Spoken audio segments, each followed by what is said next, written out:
Hello mga kapatid, magandang umaga po. Ngayon ay April 22, Tuesday, 2025.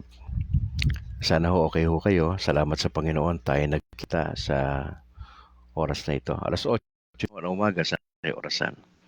Tayo po'y magsimula. In the name of the Father, and of the Son, and of the Holy Spirit. I believe in God the Father Almighty, Creator of heaven and earth, and in Jesus Christ, His only Son, our Lord, who was conceived by the Holy Spirit, born of the Virgin Mary, suffered under Pontius Pilate, was crucified, died, and was buried. He descended into hell. On the third day, he rose again from the dead. He ascended into heaven and is seated at the right hand of God the Father Almighty. From there, he will come to judge the living and the dead. I believe in the Holy Spirit, the Holy Catholic Church, the communion of saints, the forgiveness of sins, the resurrection of the body, and life everlasting. Amen. In the name of the Father, and of the Son, and of the Holy Spirit. Right, magandang umaga, Luzon, Visayas, Mindanao. Especially sa aking may bahay kay Annalyn, sa aming dalawang anak na si James Philip at Alana Grace. Sa aking mother na si Mama Elsie dyan sa bahagi ng Rizal. At sa lahat aking mga kapatid. At dyan na nasa Pangasinan sila Julie, si Rondian, ganun din kay Buboy sa kay Sheila. Sheila, happy birthday. God bless, more years to come, kapatid. At kay Ate Lydia, maraming salamat. Magandang umaga rin sa aming Bishop sa Diocese of Bacolod, kay Bishop Patricio Buson. At sa lahat ng mga kaparian dyan sa San Sebastian Cathedral. Sa lahat ng bubuo ng DYAF sa radio station, God bless po sa lahat. Mula sa technical natin, sa mga namamahala, sa ating OIC na si Father Dominic Diramas. Magandang umaga, Pads, at sa lahat ng mga programmers, God bless. Sa buong tropa ng Catholic Faith Defenders sa Maynila, magandang umaga po dyan sa Cebu, ganoon din sa Diocese ng Bacolod. Sa lahat ng mga opisyalis, magandang umaga po sa aming Presidente, Christian Paul Gailan, sa lahat ng mga opisyalis, sa unit dyan sa Granada, kay Bro Doloso, at sa lahat ng mga opisyalis dyan sa Talok, sa Kabangkalan, God bless mga kapatid. Medyo nakakalungkot ito yung nangyari kahapon. Nandun kami sa radio station, sa DYAF kahapon. Bumisita kami ng mga CFD, kausap namin si Pads Diramas. Nung nag-uusap kami sa taas ng radio station ay binalita sa amin ni Apple na merong masabi nating bad news. Bad news in a sense. Siyempre, Santo Papa na kasi, di ba? So, nagluluksa sa kahapon at ngayon. Merong siyam na araw na pagluluksa ang buong Katoliko worldwide sa nangyari po sa pagpanaw ng ating pinakamamahal na Santo Papa, Pope Francis, sa edad na 88. So maraming siguro nagtatanong sa inyo, what will happen now? Tapos na ba? Sira na ba yung Katoliko? Dahil wala na tayong leader dito sa lupa. Magkakaroon ba ng chaos dahil wala na po Santo Papa? Hindi ho. Ano lang ho yun, yung mga paratang na magkakagulo na raw tayo dahil nawala na Santo Papa, ay kalokohan po yan. Wala hong ganun. Hindi ho kailanman ganyan na sistema ng Simbahang Katoliko. Napaka-organized natin eh. Hindi tayo ganun kagulo. Napaka-organized at may mga tamang tao nag-aasikaso po dyan. Now, ito po yung nakita ko lang sa isang article ng ating grupo na what happens when a Pope dies. Ang tawag dito sa ganyan ay yung mystery ng sede vacante. Opo, sede vacante. Ito yung solemn period. Sa Latin, ibig sabihin niya, the seat of being vacant. Walang nakaupo sa trono, di ba? Bakante ngayon sa Vatican. Kamamatay lang ng ating Santo Papa. May mga guidelines po tayong dapat malaman mga kapatid. Ano ba itong sede vacante na ito? Ito po'y tumutukoy sa panahon na kung saan ang See of Peter napapasi ay wala ho nakaupo. Marahil ang rason nga namatay ang Santo Papa o di kaya nag-resign siya. Sa period na ito na tinatawag na sede vacante, walang pope. Okay? At ang simbahan sa kabuuan. Ang simbahan sa kabuuan ay nagkakaroon tayo ng spiritual pause, lalo na doon sa top leadership diyan sa Vatican. Opo. Ayon po rito, yung singsing po ng Santo Papa na tinatawag na Ring of the Fisherman ay ito po ay ceremonially na sinisira para ho maiwasan ang paggamit ito sa hindi maganda. Opo. Now, sino pong in charge ngayon sa Vatican? Ngayong patay na yung ating Santo Papa. Sino po ang in charge? Ang tawag po sa kanya ay Camerlengo. Isa po itong cardinal din, ang Camerlengo or Chamberlain, na sa katauhan ni Cardinal Kevin Farrell. As of last year, siya po yung nangangasiwa pansamantala. Hanggat walang Santo Papang papalit kay Pope Francis, siya na muna mag-take over. Okay? Parang siya yung OIC na muna.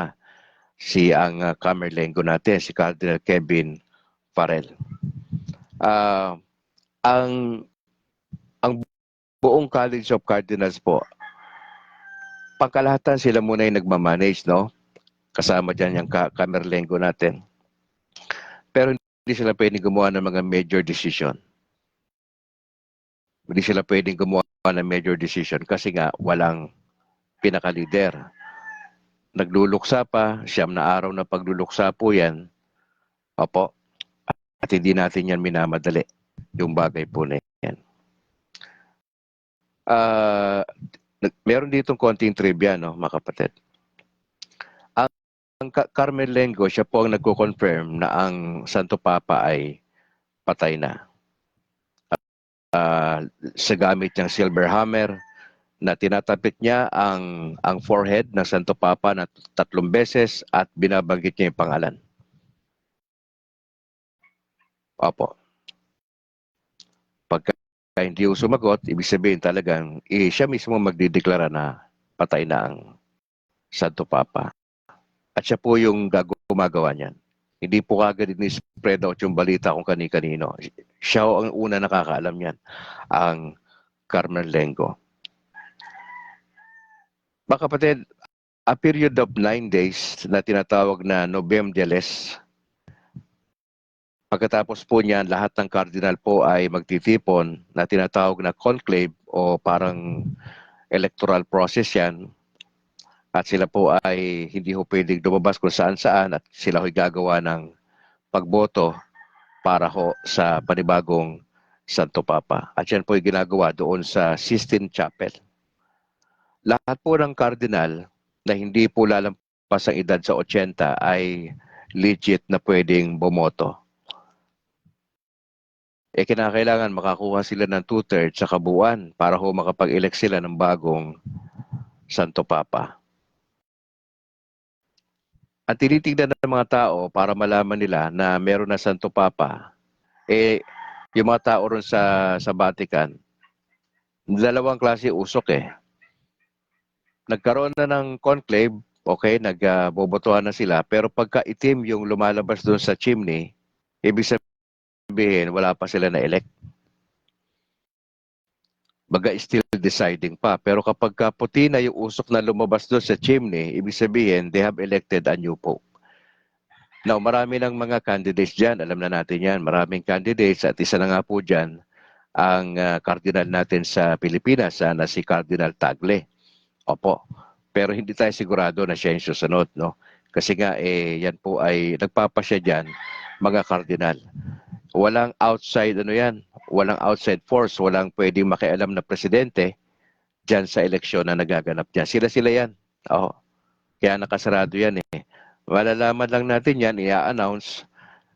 May mga balita naman yan, ang EWTN, ang Vatican mismo, dyan tayo nakatutok. At isinasa publiko yan, mga kapatid. Opo. Alam po ba ninyo ayon sa kasaysayan ay merong naitala na dahil hindi sila magkasundo kung sino ang next na pope nila, umabot pa ng 3 taon. Opo. Nearly 3 years hindi sila magkasundo ang mga cardinal. Eh, ang ginawa ko sa kanila para ho sila mapuwersa na magkasundo para mag-elect ng bagong Santo Papa, ang pinapakain sa kanila tinapay na lang. Ikaw ba naman ikaw ba naman hindi na kayo pakainin diyan kasi halos hindi na kayo magkasundo sino susunod na Santo Papa eh. Oh, ayun, nakapag-decide din sila eventually. Mga kapatid, itong panahon na to ay panahon ng pagluluksa, no? Ito'y 9 na araw na pagluluksa sa pagkawala ng ating Santo Papa, si Tatay Kiko ang sabi nila. Opo. At tayo po'y manalangin na patuloy gabayan ang simbahan. Alam natin, bagamat namatay yung ating pinaka-leader sa lupa na Santo Papa, hindi ho yan ibig sabihin ang simbahan ng Katoliko wala na, ma-destroy na, magkakagulo na. Walang ganon. Walang ganon sa kasaysayan na magkakagulo o nagkagulo ang simbahan dahil namatay Santo Papa. Hindi ho. Kaya nga may election tayo eh. May nagsasabi ng iba, Brad, baka mahaluan ng politika yan. Kung may politika man dyan, labas na ako dyan. Di ba? Kung may politika man dyan sa loob, wala na akong pakidya kung may politika yan. Ang aking gustong makita, i-observe natin yung 9 days na kalungkutan. Tayo manalangin para sa ating Santo Papa. At ipanalangin din natin ang mga kardinal na sila ay makapag-elect ng tamang tao na susunod na Santo Papa. Of course, great inaantay natin yung balita na yan at mangyayari na yan. Ay hindi ho matatapos tong buwan na to ng Abril ay may anunsyo yan. May palibago na tayong Santo Papa at hindi natin alam kung sino. Kasi sila yan eh. Walang outside na influence dyan mga kapatid. So magdasal tayo at panalangin natin ang ating mga parokya, mga kaparian natin, lahat ng mga bishops, especially dyan sa Vatican ngayon at sa mga susunod na araw ay magiging maganda yung proseso, yung tinatawag na conclave o yung kanilang paghahalal ng panibagong Santo Papa. Alright mga kapatid, yan po yung ating konting maibabalita sa inyo. Medyo shocking lang yan kasi kahapon nagulantang po ang buong simbahan, no, pangkalahatan sa balita na ating natanggap. Alright. Mga kapatid, bago ko dumako sa ating gospel for today, ay kindly allow me na to share ng konti kasi usapang usapang pangkalusugan. Mga kapatid, ipatuloy nating ipagdasal sapagkat yung pagkalat yung dengue ba, no, sa iba't ibang lugar. Dito sa lugar namin, nung mga nakalipas na linggo ay merong isang lugar dito sa Baguio City na medyo tinamaan. Malapit lang yan dito sa Bacolod, no. Nasa Bacolod kami dito sa Sumag, papuntang papuntang south yung Baguio City, no. Doon kami dati nakatira. At merong isang area doon na talagang grabe yung sitwasyon nila, yung mga cases medyo mataas gawa ng dengue. Sa Maynila, especially sa Quezon City ay bumaba na ho ang kaso ng dengue. Bakasyon na, sabihin tag-init pero minsan biglang buhos ng ulan tapos yung mga na-stack na tubig doon sa mga gilid-gilid hindi na asikaso, doon namumugad yung mabilis silang madaling magkalat itong dengue na ito at medyo matinding pinsala ho ang pwedeng gawin yan sa mga bata especially. Hindi ho biro magkaroon ng dengue. Kaya ho panalangin natin na mag-iingat lang po talaga tayo sa ating pagkalusugan. Especially tayo ho na mga nakakaranas tayo ng ilang mga especially pag may edad na ho, no? Medyo ingat-ingat na ho tayo.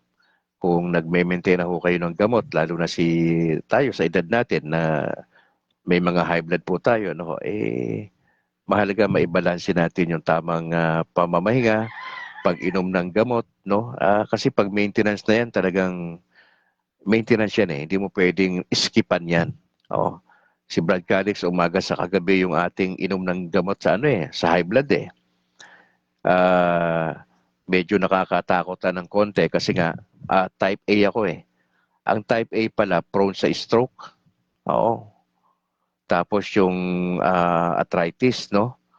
At cardiovascular. Ibig sabihin yung puso tatamaan. Di ba nabanggit ko sa inyo yung sakit ko? May sakit ako na ankylosing spondylitis. Nakita nyo na yan? Ano sabi ni Google sa inyo? So yun ang tatamaan eh kapag yung sakit na ankylosing spondylitis, lagi masakit yung likod, parang may possibility si Brad Calix na lumiit. 5'4" ako eh. Kasi yung spine na may problema. Okay? Tapos overweight pa tayo sa edad natin, 54. So yun yung mga factors na pwedeng ika nga baka hindi tayo umabot ng 60, no? Na kay Lord na yan. Pero importante lang din na mag-iingat tayo. Iba-iba yung ating karamdaman, iba-iba yung challenges natin, pero ang bottom line, bilang Katoliko, we are responsible. Hindi na si Lord ang responsible sa health mo eh. Okay? Nag-ask tayo ng help sa Kanya, pero malaki yung yung weight na o yung pressure nito na tayo.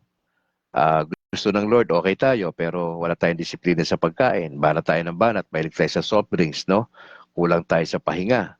Wala tayong masyadong exercise, katulad ni Brad Calix, lagi nakaupo. Lagi nag-aaral, lagi nagbabasa.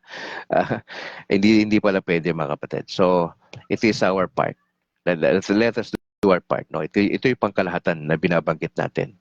So, pagdasal natin yung ating pangkalusugan na tayo ay mag-ingat. Mahirap pagkasakit, no?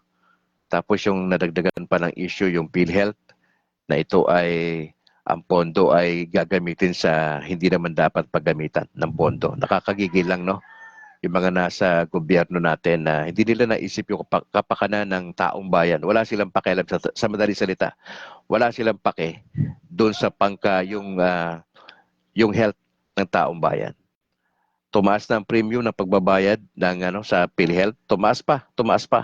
Pero yung package nito, yung pakinabang doon sa mga na-hospital na mga taxpayers, grabe. At sana ito yung ating mga lawmakers natin na wag nilang pakialaman yung budget na para sa pangkalusugan. Wag nilang gagamitin niya kung saan-saan. Alam naman natin, malapit na eleksyon eh, kung saan pupunta yon. Marami lang sila mga taktika na mali na talagang ito'y matindi ho yung ginagawa ng gobyerno sa atin. Especially kayo na nagbabayad ng tax ninyo. Tapos ganun-ganun na lang gagawa sila ng batas na idadivert yung pondo. Hindi ko ma-imagine yan na dapat manatili ang pondo na yan, hindi dapat pakialaman yan, hindi dapat mapunta kung saan-saan at gagamitin pa sa hindi dapat paggamitan. That's too much. Ako po umaalma sa ganyan, hindi ako pumapayag sa ganyan mga kapatid. Sana kayo ho ng mga Katoliko, bulabugin natin yung mga lawmakers natin na kung saan dinadala yung pera ng taong bayan. Nakakagigil po talaga. Opo. Alright. Diretso tayo sa ating gospel for today mga kapatid. Tayo nasa John chapter 20. Mga ilang talata lang ho ito, hindi katulad ng mga nakalipas na mga talata natin, medyo malawak-lawak po, mahaba-haba. John chapter 20, verse 11 to 18. Sa wikang banyaga, sabi dyan, Mary Magdalene stayed outside the tomb weeping. And as she wept, she bent over into the tomb and saw two angels in white sitting there. The one at the head and one at the feet, where the body of Jesus had been. And they said to her, Woman, why are you weeping? Now she said to them, They have taken my Lord, and I don't know where they laid him. Now when she had said this, she turned around and saw Jesus there, but did not know it was Jesus. Now Jesus said to her, Woman, why are you weeping? Whom are you looking for? Now, ito yung medyo nakakatawa doon sa eksena na yon. Nakakatawa yon. Bakit may nakakatawa dyan, Brad Calix? Because she thought, Mary Magdalene thought it was the gardener, and said to Jesus, Sir, if you carried him away, tell me where you laid him, and I will take him.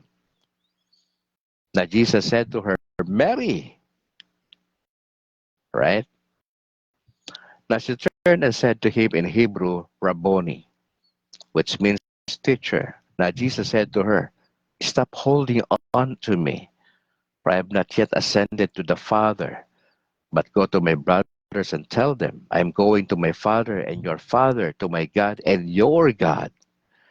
Now Mary went and announced to the disciples, I have seen the Lord, and then reported what he had told her. Mga kapatid, ayon sa kwento, tatlo po yung characters dyan, si Jesus, ang dalawang angels, at si Mary Magdalene. At yung narrator, of course, si John the Beloved, na siyang writer nito ng Book of John, at siya rin yung sumulat ng 1st, 2nd, 3rd John at ng Revelation. Okay? Mga kapatid, makikita mo rito, kamakailan we just celebrated yung Easter Sunday. Na although yung mga anti-Catholics medyo maraming binabato sa atin tungkol sa word na Easter, kasi kinakabitan ho nila yan na it was a pagan practice daw. Hindi lang talaga nila matanggap yung mga tradition natin. At sabi ko nga sa inyo, now instead na makipag-ano pa kayo sa kanila, makipag-argumante, just let them go. Baga sa isang banda hindi sila yung priority natin. Our priority nowadays ay yung ating pamilya, yung ating personal growth with Jesus, at let them feel kung ano yung nararamdaman nila. Wag na tayo nakaka-stress yan pagka masyado yung iintindihin yung mga anti-Catholics. Opo. Mga kapatid, yung issue ng resurrection ay malaking bagay ito. Ito yung central kasi sa atin. Isa sa mga binibigyang highlights natin, liban sa ang Katoliko ay Trinitarian tayo. Mga kapatid, Trinitarian tayo. Meaning we believe sa God the Father, God the Son, and God the Holy Spirit. Yun ang pinakasentro natin na turo. Trinitarian tayo. Now, isa pa sa mahigpit nating pinaniniwalaan bilang Katoliko, naniniwala tayo sa muling pagkabuhay ng ating Panginoong Yesus. Hindi ho tayo naniniwala na taon-taon namamatay ang Diyos. Minsan lang ho nangyari yan. Okay, minsan lang nangyari, at yung ginagawa ng Katoliko ay we just commemorate. Inaalaala lang ho natin ang isang eksena sa kasaysayan. Isang tagpo lang naman ho yun eh. Hindi ho yan nauulit kada taon na ibinabato sa atin ng mga anti-Catholics na fake news. Bagamat sa ibang bahagi ng Pilipinas ay merong reenactment, merong mga nagpapapako. Ako, for one, hindi ako pabor doon. Bakit mo kinakailangan kopyahin yung pagpapako sa Panginoong Yesus? Sabi ko nga, kokopyahin lang din nila. Ba't hindi sila mamatay? Di ba? Kokopya Insulto yun para sa Diyos, yung kopyahin mo bilang Katoliko. Sa Pampanga lang naman nangyayari ho yun Dito sa probinsya namin sa Negros, wala akong alam na may nagpapapako sa krus dito Oo. Ni yung naghahataw nga sa likod Wala akong nakikita rito. Wala akong naobserbahan dito. Pero sa Maynila, sa Pampanga in particular, pinapractice pa rin ho yun. Pero ang point dito mga kapatid, isa sa importante na pinaniniwalaan natin bilang mga Katoliko ay yung muling pagkabuhay. Hindi tayo naniniwala na taon-taon namamatay ang Diyos. Bakit namamatay ang Diyos, Brad Calix? Si Kristo ba hindi Diyos? Actually, contention nga ho yan Pinagdidibatihan niyo ho yan kasi nga ang ating Panginoon Diyos dalawang nature niya. Siya ay Diyos at tunay na tao, 100%. Hindi 50-50, mali po yun. 100% divine, 100% human. Kaya si Jesus Christ, divine person, mga kapatid. Divine person. Oh. Kaya itong muling pagkabuhay na ito ay isang eksena sa Biblia na hindi mo pwede itanggi ito. Ito yung malaki nating diferensya sa ibang mga major religions. Huwag sila gapati sa muna. Pero tayo sa Christianity, naniniwala tayo, especially sa Katoliko, ang muling pagkabuhay ng ating Panginoon. At sineselebrate ho natin yan. Mga kapatid, nakita natin dyan yung mga angels, dalawa, isilok binanggit din na dalawa yung angel. Sa ibang part ng gospel ay isa lang. Mga kapatid, balikan natin yung eksena rito. Ano ang naging tugon ni Mary Magdalene nung malaman niya na namatay na ang Panginoong Yesus at siya ay inilibing? Gumamit siya ng emosyon. Siya po'y umiiyak. Nasa labas, umiiyak siya. Pagpasok niya doon sa tomb, nakabukas na ho kasi yun Nakita niya yung dalawang anghel doon. Nasabi sa kanya ng dalawang anghel, ba't ka umiiyak? Ba't ka umiiyak? Kasi wala na yung katawan ng Panginoon Diyos doon Wala na Nag-resurrect na Na pinalalabas ng mga high priest. Diba, miniting yung mga sundalo. Aligay rito. Binigyan sila ng large amount of money para tumigil sila. Kasi nga nagulantang sila. Talaga na-resurrect si Jesus. Yun yung facts. Hindi nila may tatwa yun. Kaya nabulabog ang mga high priest at yung mga elders at minute nila yung mga nagbabantay na sundalo doon sa empty tomb na isa sa mga ebidensya na talagang nabuhay na magbuli ang Panginoong Yesus. At sabi ng mga high priest na ito yung malaking halaga. Tumigil kayo. At sasabihin nyo ito, gabi, pumunta yung mga disciples, ninakaw ang katawan ng Panginoon. Kontakin mo yung kalokohan nila. Paano na nakawin? Una silyado yun, andun yung malaking bato. Tapos may nagbabantay doon, gwardyado yun. Tapos papalabasin nila. Ninakaw daw ng mga disciples. Walang pwedeng gumanon. Talagang talagang nangyari po yung resurrection na yan. At iginulong yun ng mga angel po. Ano kasi yun matinding iskandalo po yun na hindi nila matanggap. Ito, mga taong simbahan pa yun Chief priest, taong simbahan ito. Nangangasiwa sa templo, nag-aalay ng mga sacrifices ito. Diyos ang nasa utak nito mga to. Pero sila yung gumawa ng hindi maganda. Nagpamalita ng hindi maganda sa ating Panginoong Yesus. Diba? Sinuhulan nila ng malaking halagang pera. Tumahimik kayo. Wala kayong nakita. Tignan mo. At sabi sa Bible, hanggang ngayon, yun po yung nagsisirculate ng balita na fake news. Oo. Mga kapatid, sabi rito sa kwento, tinangay nila yung Panginoon ko Hindi ko lang sa nila dinala. Okay, yun ang usapan nila ng angel sa dalawa. Tapos nandun din si Jesus. Pagbaling niya, nakita niya si Jesus ayon sa narrator na si John. Kasi kinukwento niya to mga kapatid. Pansinin niyo kung kayo ay gagawa ng parang nito, may narrator ito, Mary Magdalene, angels, ta si Jesus, kung ikaw yung director nito. Gagawa ka ng script, ngayon ang labas niyan. Ako, pag binabasa mo to, ninanarrate kasi to, brother, sis, ninanarrate ito pag binasa mo.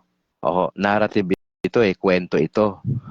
At dapat nasa mind ninyo, may characters nandito.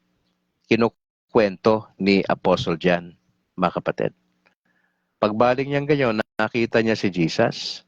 Pero ang sabi ni John, hindi niya nakilala na si Jesus pala yung nakita niya. Later niya na lang yung nakita Question, ba't ganoon, Brad Calix, hindi niya nakilala? Ba't hindi niya kagad nakilala, Brad Calix? Ito ba'y bunga ng kanyang sobrang kaiiyak? Kasi, di ba, alam mo naman ng babae, gumagamit ng emosyon yan lagi. Baga taktika nila lagi yan sa atin, di ba? Masyado may emosyon. Oh, pero yung pagkakataon na yan, talagang totoo yung emosyon na yun. Talagang, siyempre, 3 taon ba naman na nagkakita-kita sila kasama yung mga disciples ng Panginoon. Then suddenly, ginawa siya ng di maganda. Tapos ang pinaka-highlights doon sa cross, pinatay talaga siya. He was murdered, si Jesus. Planado, murdered. Opo.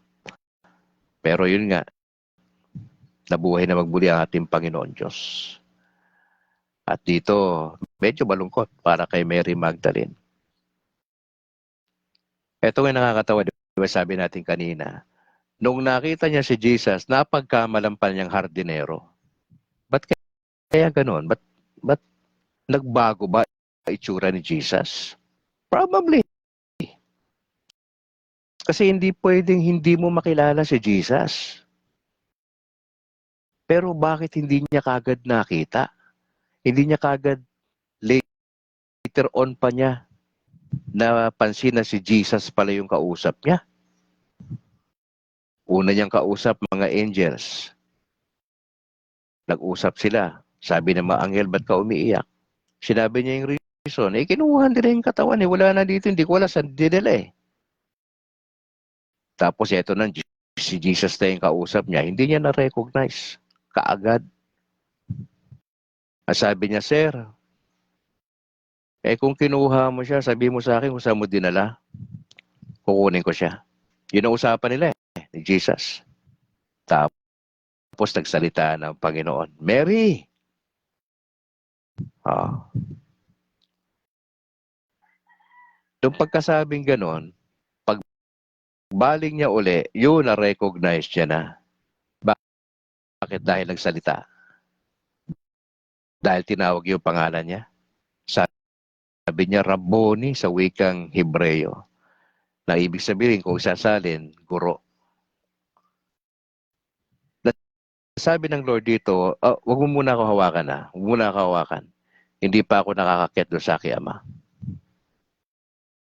Wag mo na ako hawakan.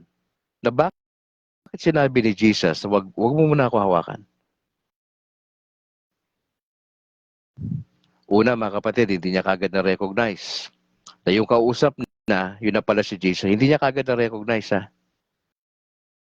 Nung nagsalita na itong si Jesus, nung binanggit na yung pangalan niya, sa kanya lang na-recognize. Sabi niya, Rabboni. Sabi niya, Guro.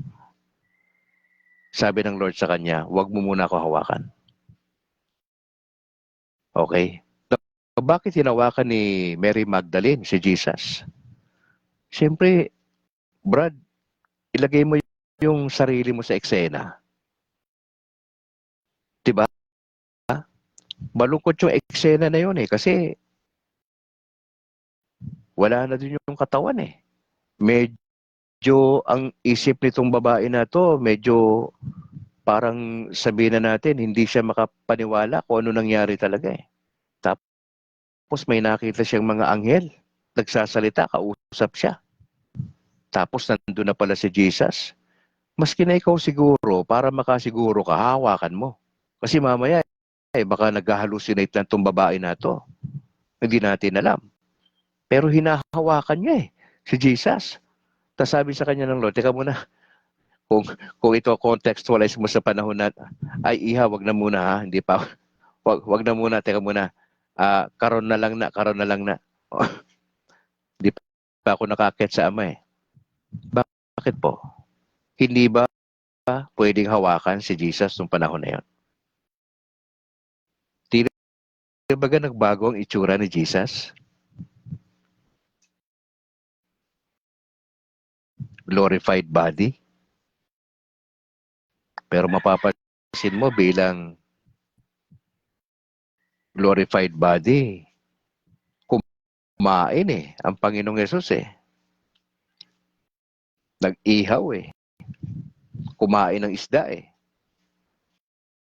Sabi kay Mary, stop holding on to me for I have not yet ascended to the Father. But go to my brothers and tell them,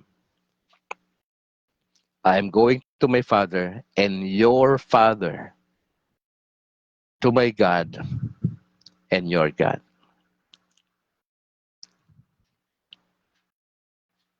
Mga kapatid, yung presensya ng Panginoong Yesus,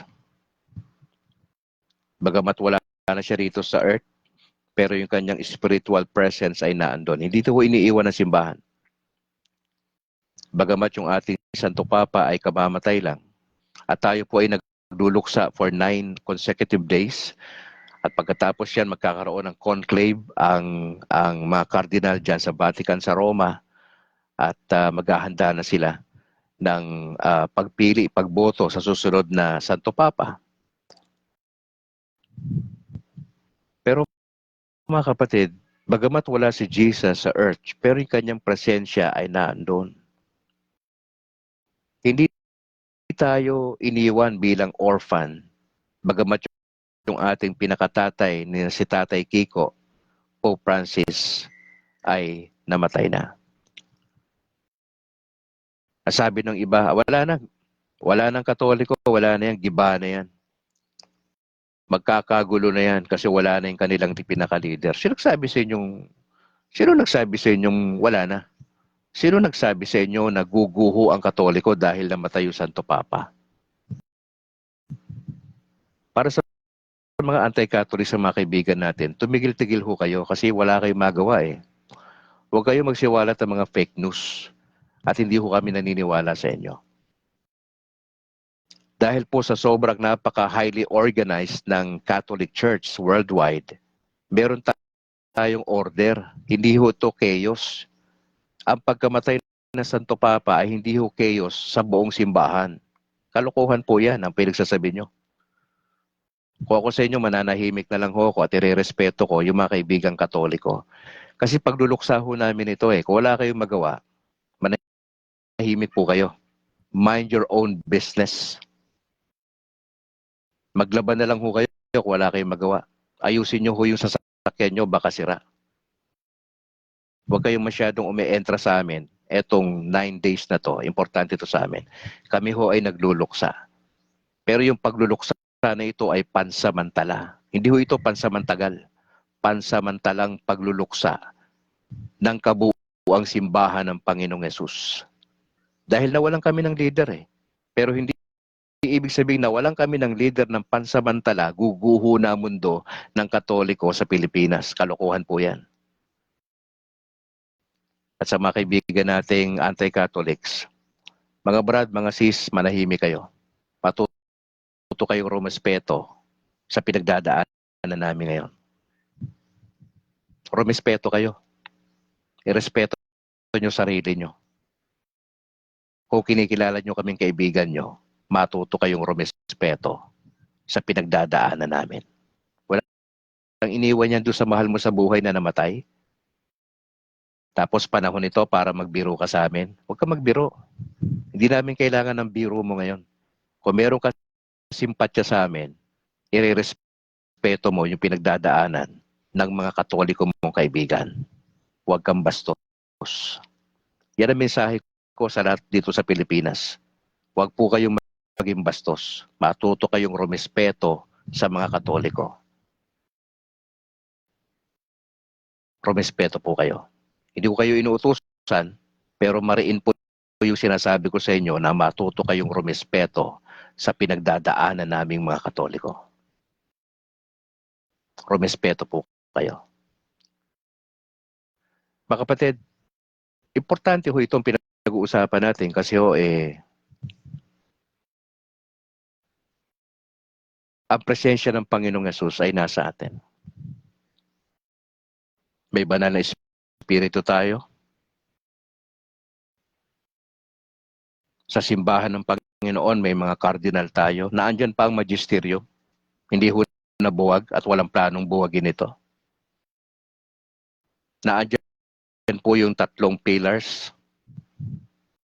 Ang tripod. Nandiyan ang sacred scripture, nandiyan ang sacred tradition, nandiyan yung magisterium. hindi ho tayo mabubuwag sapagkat si Kristo ang ating founder, hindi po tao. Hindi natin kailangan magparehistro sa SEC, hindi katulad ng mga denominations sa Pilipinas at sa labas ng bansa. Para hindi sila masabihan na bugos. Hindi tayo bugos. Nauna tayo sa mga denominations na yan. Mga kapatid, yung presensya ng Panginoon ay sumasa atin. Ito'y panahon ng kalungkutan para sa atin, 9 na araw na pagluluksa sa kamatayan ng ating Santo Papa. Pero panibagong pag-asa ito sa atin bilang Katoliko sapagkat magkakaroon tayo ng bagong hihirangin na susunod kay Pope Francis na siyang mangangasiwa sa pangkalahatan ng mga Katoliko worldwide. Hindi ho kawalan, sabihin, hindi nawala ang pag-asa natin mga Katoliko nung namatay ang ating Santo Papa. Hindi ho. Itutuloy ho ito. May papalit sa kanya. Pansamantalang kalungkutan, 9 na araw na pagluluksa. Pagkatapos yan, may conclave na. Boboto na ang mga kardinal na ang edad below 80 at magkakaroon tayo ng bagong Santo Papa at ia-anunsyo ito. Makikita natin ito sa telebisyon, ia-announce ito worldwide kung sino ang papalit, mga kapatid. Pasabi mo, so what, Brad Calix? So what?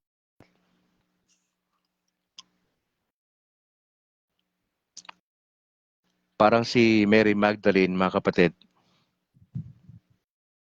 noong una, nagkaroon ng maling akala si Mary Magdalene, akala niya si Jesus was a gardener at sabi niya sa kay Jesus na napagkamalan niya, sige na, kung saan mo naman dinala yung Panginoon ko pakituro.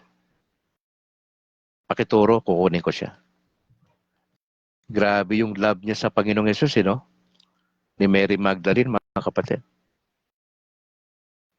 At nung nagsalita na si Jesus, nahimasmasan siya, na-recognize niya na yung kausap niya si Jesus pala. Hindi naman na binanggit dito ni John na nagkaroon ng apology etong si Mary Magdalene. Hindi naman yan sinabi na, ay Lord, pasensya na po kayo, napagkamalan ko po kayo. Wala na rin, hindi mo nang basa sa talata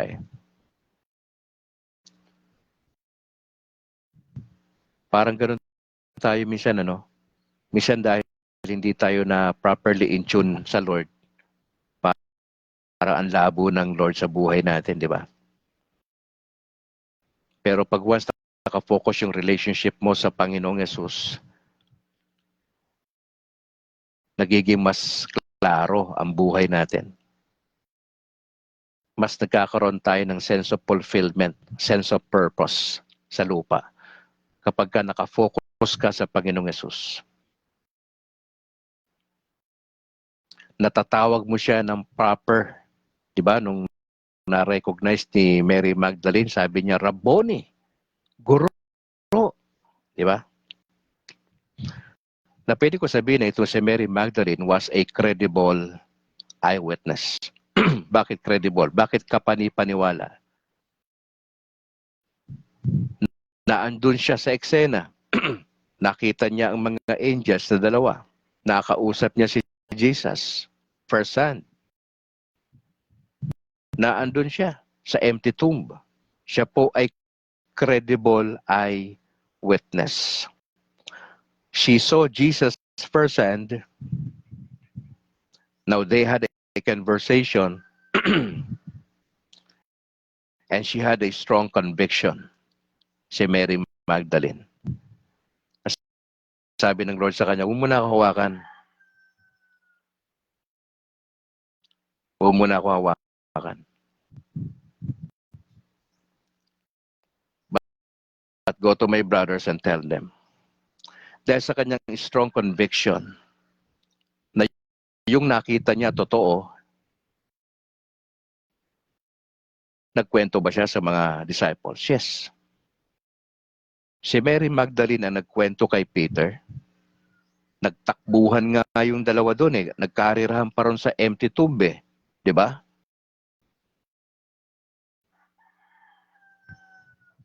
Saka lang sila naniwala. Saka sila naniwala.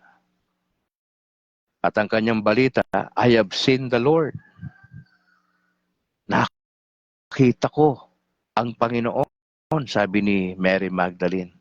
And then, at the end nitong passage, sabi ni Apostle John, and then reported what he had told her.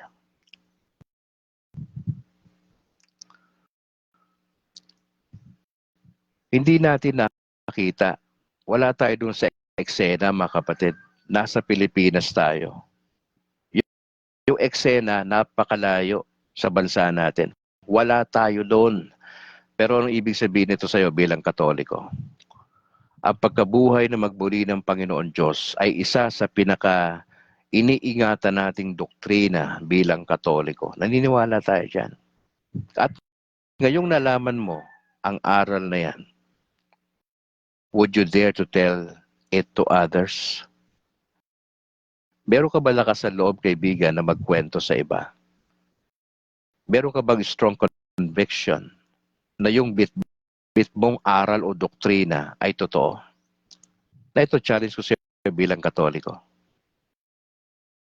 Kung medyo takot kang magkwento sa tropa mo, sa kababata mo, tigil mo yan, mali yan. Kung meron kang takot magkwento, mali yan. Lahat ng takot hindi ho galing sa Diyos yan. Galing sa kalaban po yung takot. I challenge you this year, today, after ng broadcast na ito, kung matagal kang nananahimik tungkol sa pananampalataya mo, I challenge you, kapatid.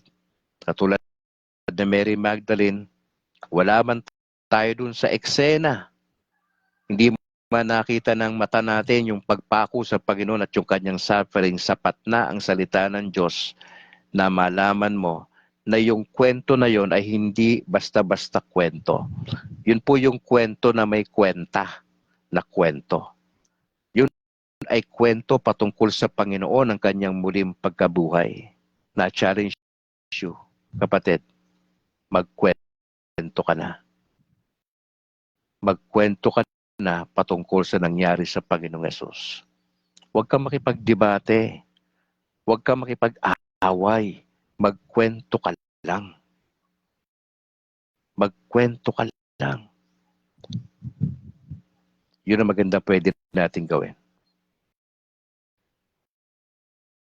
Bagamat panahon ng pagluluksa para sa ating mga Katoliko na 9 na araw, pero hindi nangangahulugan na magluluksa ka for life.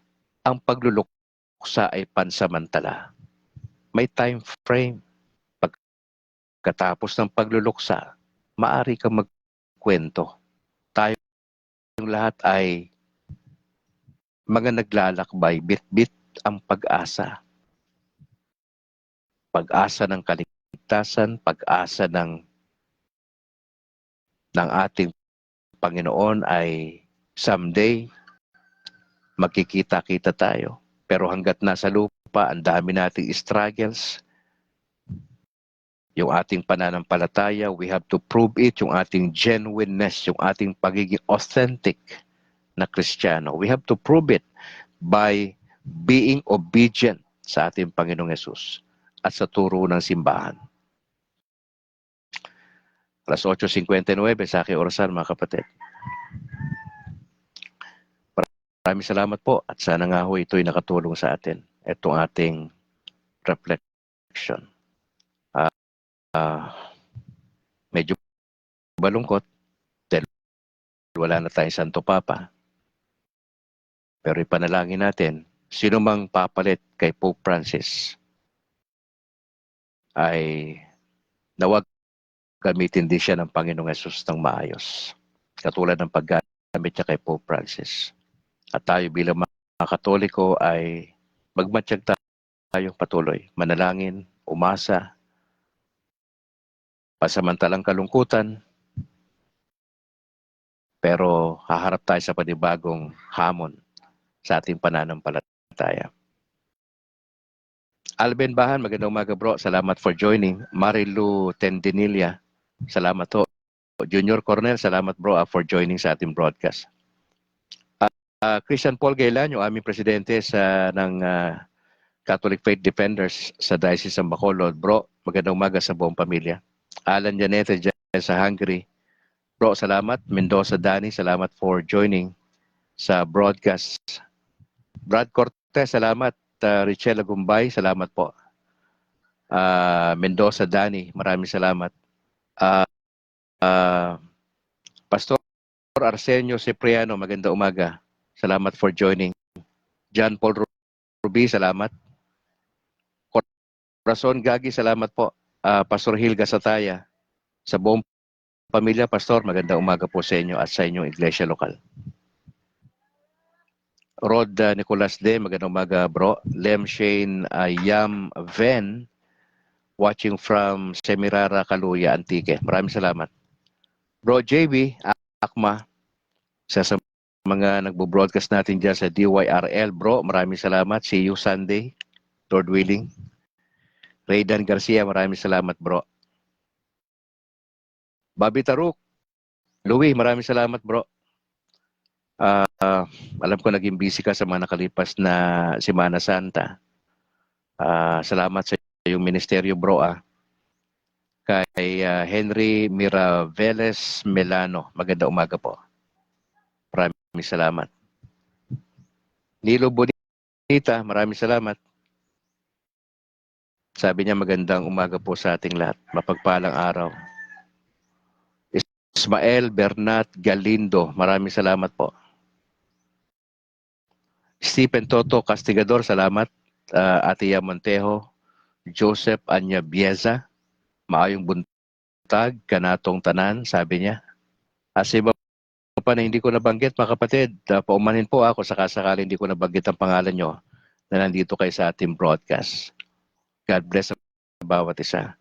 Announcement po na, mga kapatid, try natin mag-broadcast mamayang gabi ha. Kagabi wala tayong broadcast kasi medyo parang sabi ko, magbo-broadcast ba ako kagabi? Kasi nga, di ba, namatay si Pope Francis. So, sabi ko, wag na muna. Lord willing, mamayang gabi, usapang Katolisismo tayo. Pag-pray po natin na matuloy tayo, na magkaroon ng may kuryente tayo at yung ating health, no? Patuloy nating ipagdasal yung ating plano sa ating broadcast na magkaroon tayo ng pagsasanay, equipping sa lahat ng mga layman nationwide. Magkakaroon tayo ng pag-aaral separate sa ating ginagawa.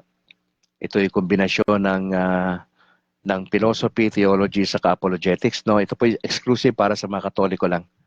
Opo. Gagawin po natin yan by June, Lord willing. Ang primarily ho ng mga tagapagturo natin sa ating online studies ay mga Catholic Faith Defenders. Dito sa Bacolod, kasama si Brad Calix dyan. At yung mga collaboration to sa ibang mga CFD natin nationwide. Opo. So pag-pray natin na ito'y matuloy, sa opening din ho ng klase, sasabay po tayo. Once a week lang ho ito, 1 oras kalahati hanggang 2 oras. Mga 7 sessions per subject. Okay, bigay lang namin sa inyo ang basic at turuan namin kayo, especially paano ibabalanse yung aral na simbahan, paano ito dedepensahan kung kinakailangan. Okay? Hindi tayo naghahamon ng away. Tayo po ay dumidepensa lang sa doktrina ng simbahan. Opo, ha? Hindi tayo nakikipagdebate. May grupo na tayong gumagawa niyan. Pero dito sa ating bubuin ay tuturo lang namin sa inyo paano tayo magpapaliwanag, didepensa sa mga anti-Catholics. Opo, yun ang ating gagawin dito. Pero exclusive lang ho ito para sa mga Katoliko nationwide at sa labas ng bansa. Kasi may makasama tayo rito na labas ng bansa. May sa Hong Kong, meron sa Africa, meron sa Hungary na mga kapatid natin, even sa US. Opo, maraming salamat po. You can join, mga kapatid. If you would like to help yung CFD sa Diocese ng Bacolod, meron po kaming binibenta na makakatulong sa inyo. Opo, punta lang kayo ron sa aming webpage, Catholic Merchandise, at doon po maraming items doon. Ang ilan sa mga bahagi ng kita po niyan ay ginagamit po namin sa pagpunta sa iba't ibang lugar sa Negros Occidental para tulungan ang mga parokya na ma-organize ang kanilang mga Catholic Faith Defenders. Nagbibigay din ho kami ng mga recollection sa mga paaralan at iba pa ho. Kaya ho, magandang tulong ho yan para sa grupo namin. Opo. Patuloy ho kayong makinig sa DYAF. Meron kaming 2 programa dyan, Sabado sa Linggo. Si kapatid na Christian Paul Gailan ay siya po yung isa sa mga talagang nangunguna sa pagbo-broadcast dyan. Opo. Sa DYRL ay meron din po at nakita nyo ako dyan sa DYRL nung kamakailan na last Sunday. Lord willing, ito ay magdedire-diretso na, mga kapatid.